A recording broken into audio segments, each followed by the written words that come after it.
نفسك تعملي حلويات وتطلع هشة وباللون الجولد الخطير ده، وكمان ما تقفيش في المطبخ كتير بطريقة سهلة وبسيطة، والطعم في حتة تانية خالص، وكمان السكر مظبوط.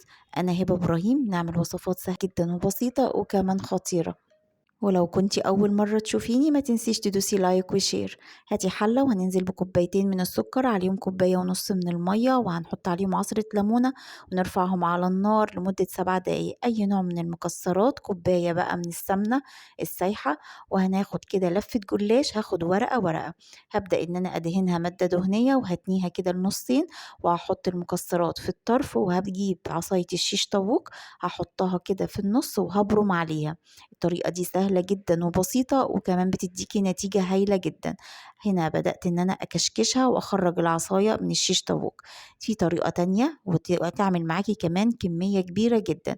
بدهن ورقة الجلاش بالمادة الدهنية وبطبقها، وبعد كده بقسم الورقة نصين، وبعد كده هدهنها بالمادة الدهنية واحط المكسرات في الطرف، او الفول السوداني المجروش عليه جوز الهند، اي نوع عندك. وتقدري تعملي برضو الموضوع ده سادة وبتطلع حلوة جدا.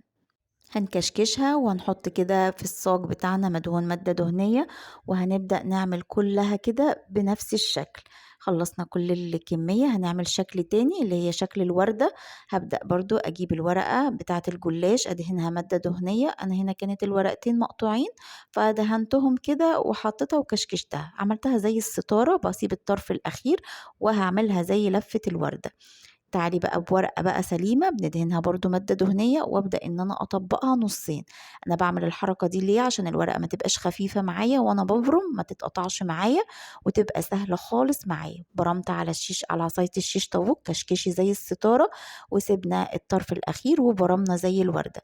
بسيب الجزء الاخير ده ممكن تحطي فيه مكسرات، تحشيه شوكولاتة، اللي يعجبك. بندهن الوش كده مادة دهنية عشان ياخد معاكي اللون الجولد اللي انت شفتيه في اول الفيديو. وادخله فرن مسبق تسخين على درجة حرارة 160، ياخد اللون الخطير ده. والشربات بتاعي بقى جاهز وبقى حلو جدا. الشربات بتاعنا بارد، ونسقي بقى الجلاش بتاعنا كده بالطريقة دي. وبطريقة سهلة وبسيطة عملتي كمان حلويات في رمضان بطريقة حلوة جدا، والطعم في حتة تانية خالص. جربوها بطريقتي. وتقدري كمان تجرنشي بالمكسرات، او تقدري تحطي كده شوكولاتة او نيوتيلا، ايه المتاح عندك والمتوفر عندك. يا رب تكون وصفتنا النهاردة عجبتكم، ولو عجبتكم ما تنسوش تدوسوا لايك وشير وسبسكرايب لقناتنا، وتتابعونا على صفحة الفيسبوك وعلى اليوتيوب وعلى التيك توك. اشوفكم في وصفات جاية كتير مع هبة ابراهيم. باي باي.